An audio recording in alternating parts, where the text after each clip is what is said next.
The new schoolhouse bell sat in its shipping crate on the porch of the Promise Creek General Store, a bronze giant sleeping in a bed of straw. It was the largest bell anyone in the Wyoming Territory had seen, and it had cost Silas Blackwood a considerable sum. He had also donated the 10 acres of high prairie on which the new clapboard schoolhouse stood, its unpainted pine glowing pale in the fierce summer sun. The town council had been effusive in their gratitude. A school meant permanence. It meant their dusty collection of buildings was becoming a real town, a place where families could put down roots. Silas, however, found their praise as uncomfortable as a new saddle.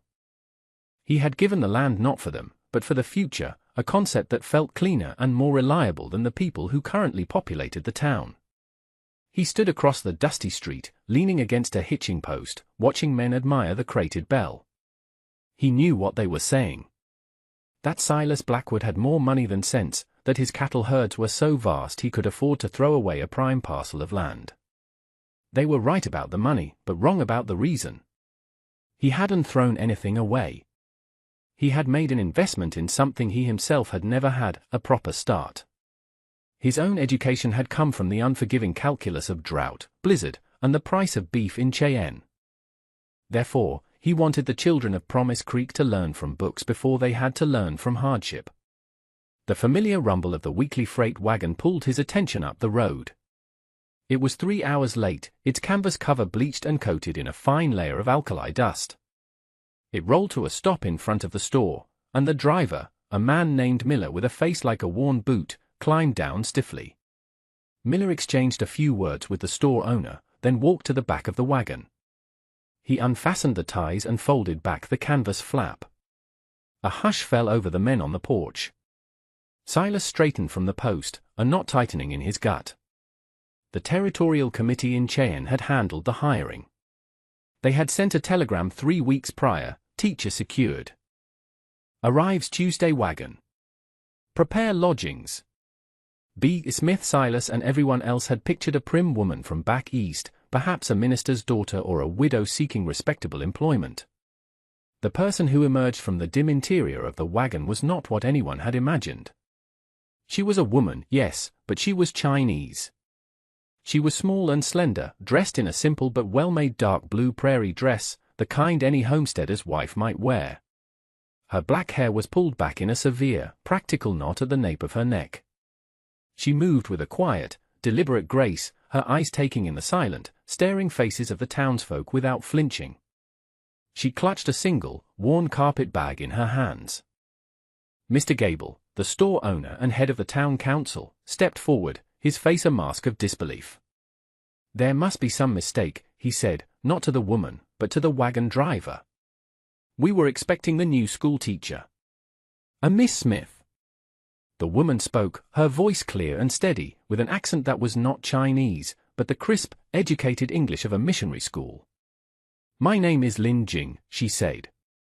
"The committee in Cheyenne uses an anglicized name for their records. It is less confusing on the paperwork." Gable stared at her as if she'd grown a second head. "You are the teacher?" "I am," she replied.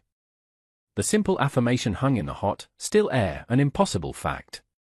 Martha Gable, the store owner's wife, appeared in the doorway, her arms crossed.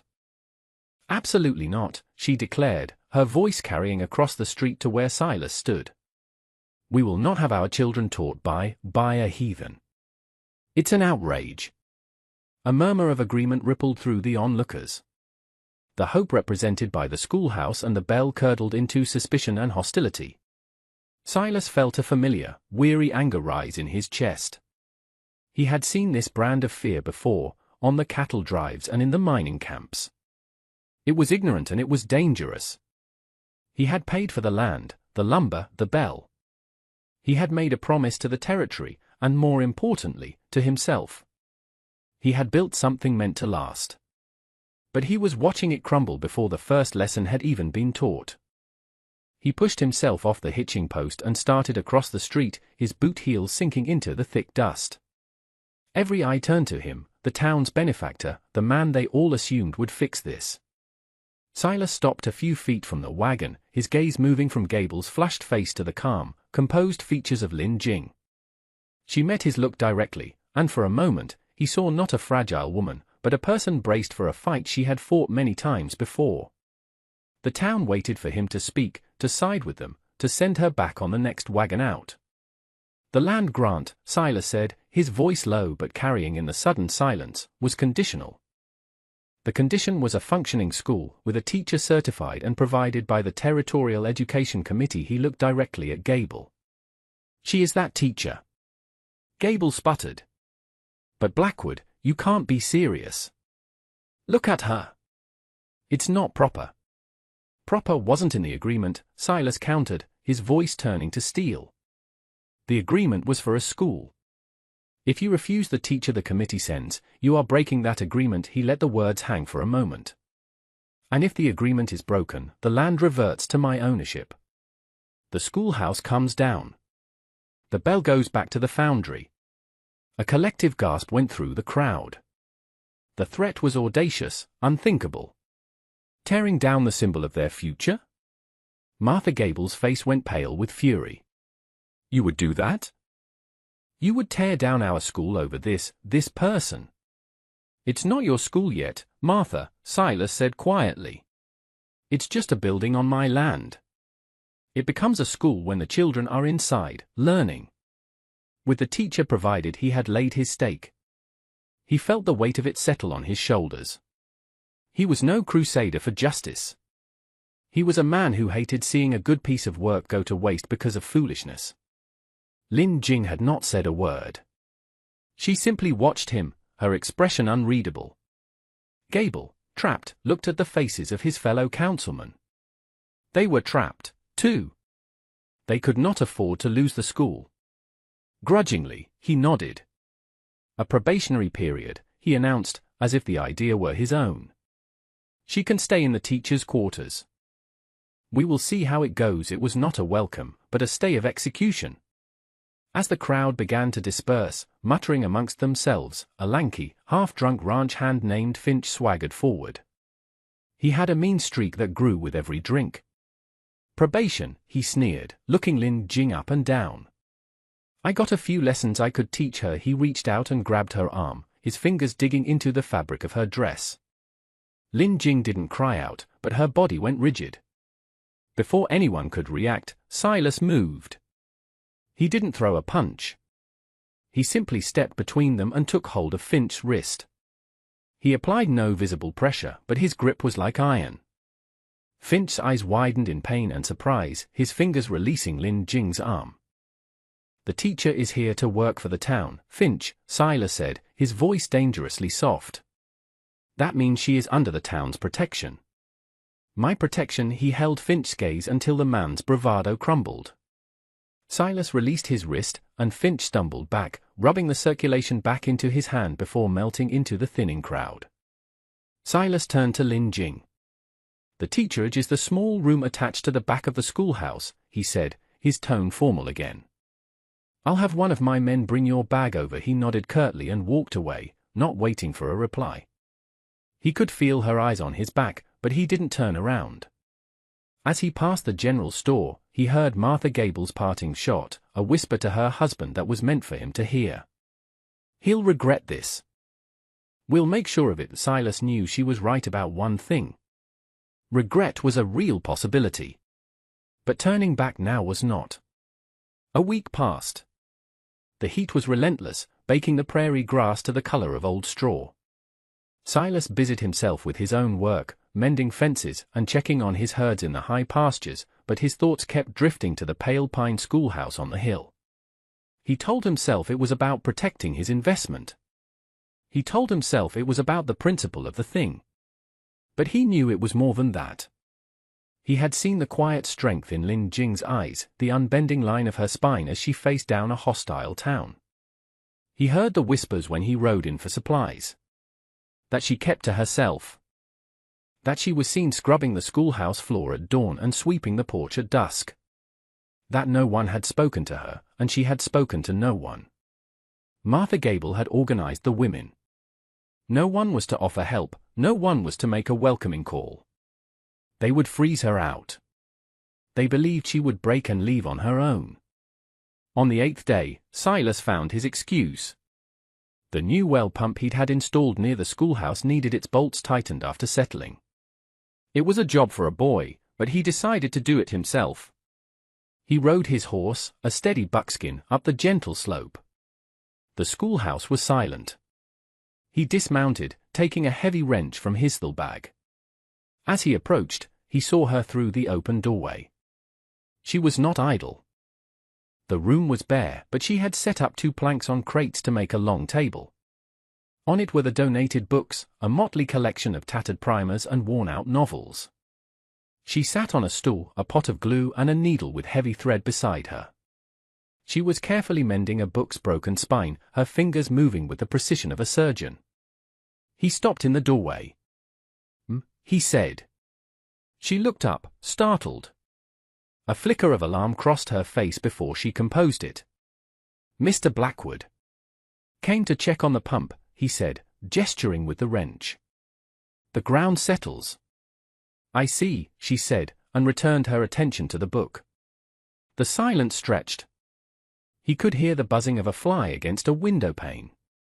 He should have just gone to the pump, done his work, and left. Instead, he found himself stepping inside.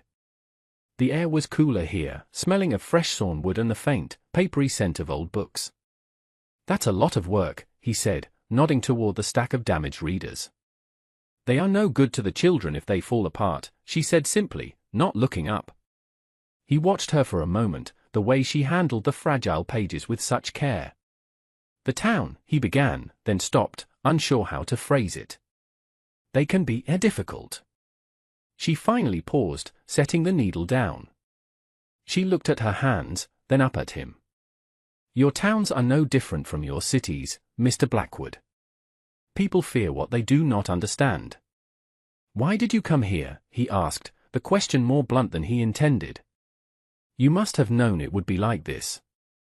You could have taught in San Francisco. In a place with more of your own people. A sad, knowing smile touched her lips for an instant. My own people, she asked softly.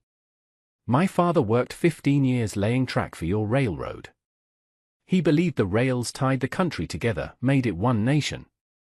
He believed in the promise written in your books, that education was the ladder anyone could climb. She paused, her gaze distant. He died in a rockslide 10 miles east of Cheyenne, building the very line that brings prosperity to this territory. He never learned to read the books he believed in. The air in the room seemed to grow heavy. Silas had a sudden image of the hundreds of Chinese laborers he'd seen over the years, their faces anonymous, their labor taken for granted. He had never once considered their lives, their families, their hopes. She reached into the carpet bag that sat by her stool and took something out. It was a small book, bound in dark, faded silk, its pages soft and worn. The characters on the cover were like intricate brushstrokes.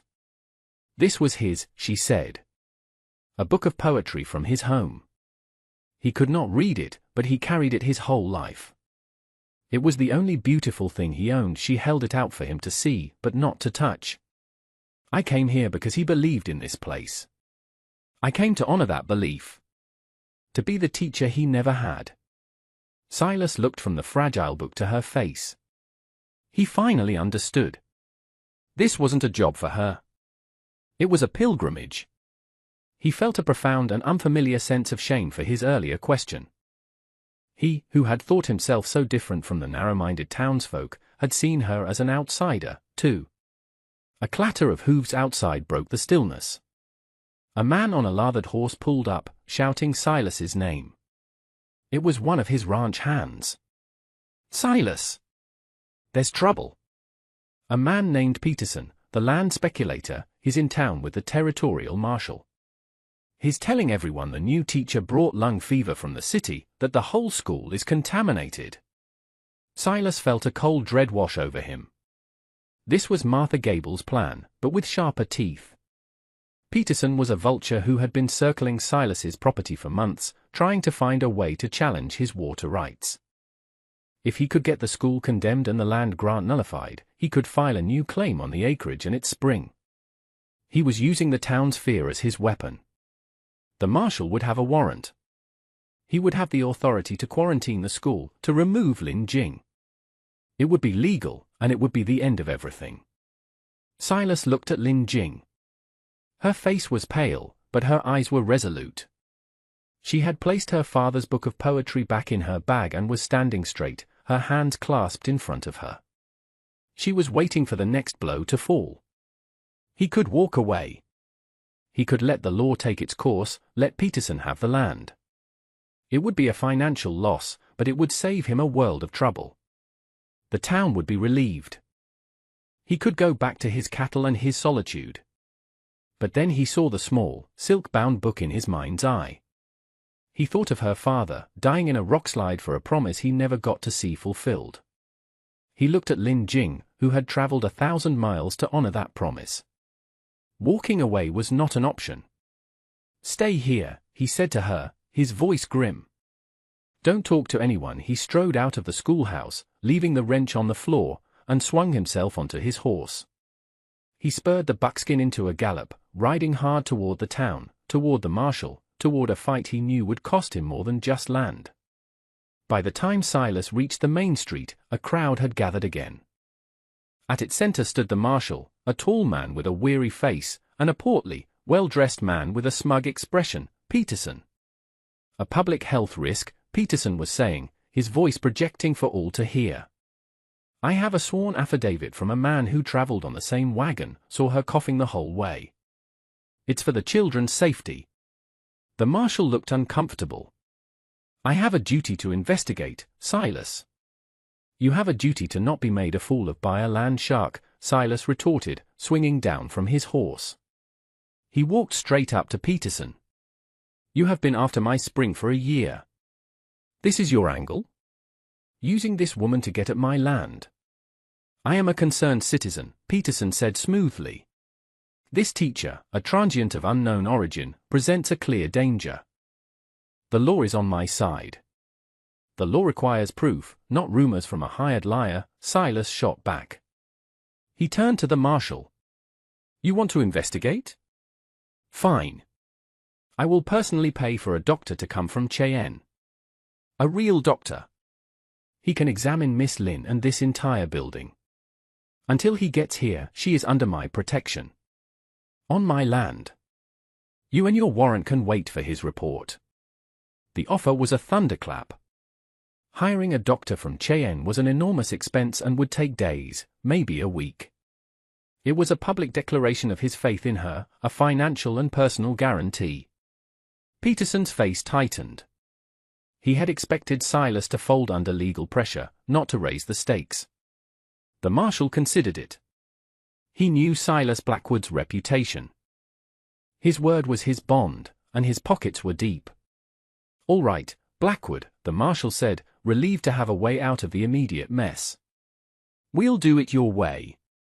But this school stays closed, and she stays on this property until the doctor clears it." He looked at Peterson. "And your affidavit had better hold up." Silas had won the battle, but the war was far from over. He had tied his name, his fortune, and his honor to the quiet woman in the schoolhouse. He walked back to his horse, acutely aware that the entire town was watching him, their expressions a mixture of awe and resentment. He had drawn a line in the dust of Promise Creek, and now he had to stand on it. 3 months later, the prairie was painted in the soft golds and browns of early autumn. The air had a crisp edge, and the sky was a deep, cloudless blue. The schoolhouse bell, no longer a silent monument, rang out, its clear, bronze tone rolling across the valley. From the open windows of the school, the sound of children's voices reciting their multiplication tables drifted out, a cheerful, rhythmic chorus. Inside, Lin Jing stood before a class of 22 students. Even Martha Gable's son was there, sitting in the front row, his hand raised with a question. The doctor from Cheyenne had come and gone weeks ago. He had publicly declared Lin Jing to be in perfect health and the schoolhouse to be cleaner than his own office. He'd had harsh words for the malicious gossip that had brought him all this way. Peterson, his scheme exposed and his reputation ruined, had sold his holdings at a loss and left the territory. The town, shamed into silence, had slowly, grudgingly, begun to accept the reality of their new teacher. Her skill, her patience, and her unwavering dedication to their children had done more to win them over than any argument Silas could have made. Silas was a frequent visitor now. He no longer needed the excuse of a faulty pump. He brought fresh venison, sacks of flour, and once, a small pot of wild asters he'd found blooming in a high canyon. He would sit on the porch steps in the late afternoon, listening to the lessons, watching her move among the children with a quiet grace that made his chest ache. Their conversations were simple, about the weather, about a student's progress, about the coming winter.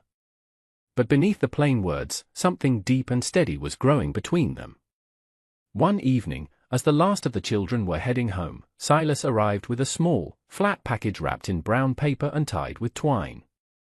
He found her sweeping the last of the day's dust from the classroom. "I brought you something," he said, holding it out. She took the package, her fingers brushing his. A current passed between them, as real as a lightning strike. She carefully untied the twine and unwrapped the paper.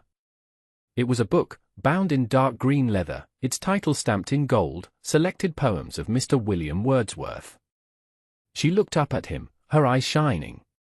"It's beautiful. I thought," he said, his voice a little rough, "that your father's book might like a companion. Something from this place, to sit beside the one from his." She ran a hand over the smooth leather, then looked at the shelf where her few personal belongings sat. Beside her hairbrush and a small tin of tea was the worn, silk-bound book of Chinese poetry. She carefully placed the new book next to it. They looked right together. One from a world of memory and loss, the other a promise of a new world, a new life. She turned back to him, and for the first time, her composure gave way to a smile that was pure, unshielded light. "Thank you, Silas." It was the first time she had used his given name. It sounded more right than he could have imagined. They stood in the quiet of the classroom, the scent of chalk dust and old wood around them. Outside, the sun was setting, casting long shadows from the cottonwoods by the creek. He had started all this to build a future for a town. He had put up a building, bought a bell, donated the land. But standing there, in the quiet company of this woman, he understood. A future wasn't made of lumber and nails. It was made of moments like this. It was built not for a crowd, but for one person. It was the simple, profound act of standing with someone against the world, and in doing so, creating a world of your own. The bell on the schoolhouse was silent now, dark against the twilight sky. But for Silas, its true purpose had just begun. And that brings us to the end of this one. If you stayed with me all the way through, thank you. Stories like this one only get told because folks like you sit down and listen. If you liked what you heard, go ahead and hit that like button. And if you want more stories from the old frontier, subscribe so you don't miss the next one. Until then, take care of yourself, and thanks again for being here.